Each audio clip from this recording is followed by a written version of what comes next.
realmente muchísimas. O sea, partiendo de la base de que los estudios de animación en sí forman parte del sector,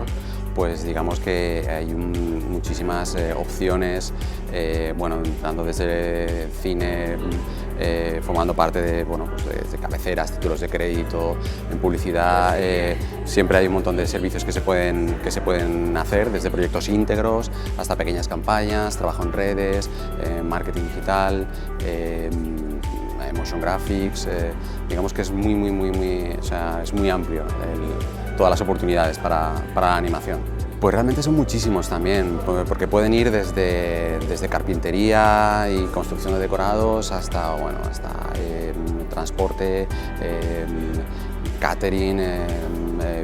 cuestiones de vestuario, de todo esto hasta, bueno, pues hasta cosas más específicas, pues como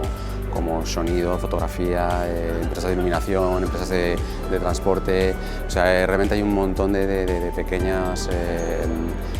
sectores que sí que complementan todo lo que es la industria y todos los procesos que se necesitan para generar un proyecto audiovisual.